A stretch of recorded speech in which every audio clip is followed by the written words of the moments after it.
Hey guys, my name is Davis Unser. I'm in your class, obviously, and I ran track and cross country for 5 years in high school. Running's really one of my hobbies, and I'm sure if any of you guys have ever run, you understand the common fact that running hurts really bad, whether it be soreness the next day, or pulling your hamstring, or pulling your calf. It always hurts. But by the end of this presentation, I want y'all to understand how to properly prepare for a hard running exercise by first going for an easy warm-up jog. Secondly, you're going to do some dynamic stretches. And thirdly, you're going to do some strides. And hopefully by the end of that, you're going to understand how to warm up properly and therefore prevent injury and that soreness I'm talking about. So first of all, like I said, you're going to want to go for a warm-up jog. And I did that on my way over here. That's really hard to demonstrate because it's just shuffling your feet. You know, you don't want your heart rate to get elevated. A lot of people use the term conversational pace, right?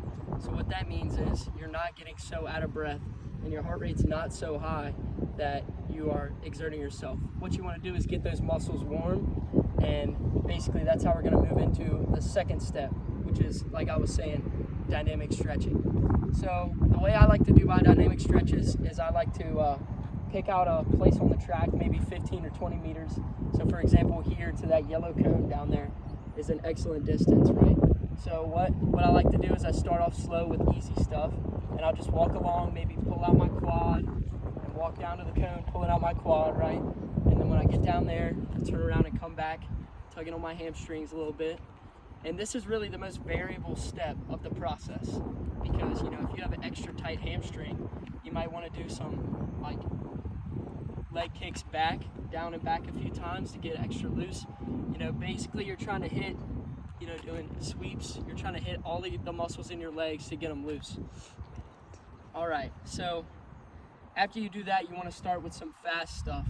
And basically what that's going to do is going to prepare your legs for the fast workout you're about to do. Maybe it's doing high knees, right, down to the yellow cone and back, or 15 or 20 meters. Then maybe some butt kicks, work that in there like this. And then some skipping exercises, maybe some A skips or B skips if you're really flexible. I'm not very good at that, but an A skip kind of looks like this, down to the yellow cone and back.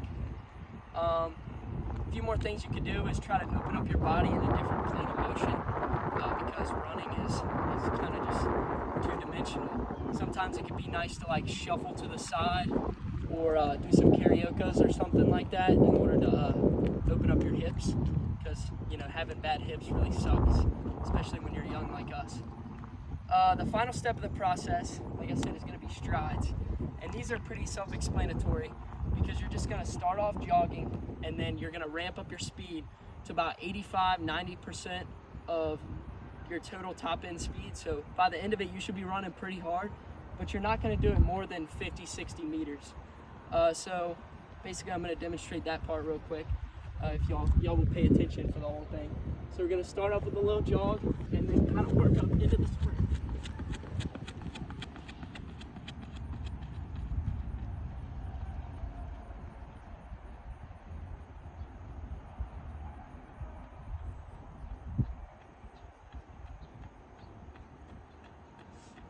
So I like to do maybe 6 or 7 of those, jogging back before I start the exercises that I'm going to do for my workout, which is really going to be the killer part of the exercise.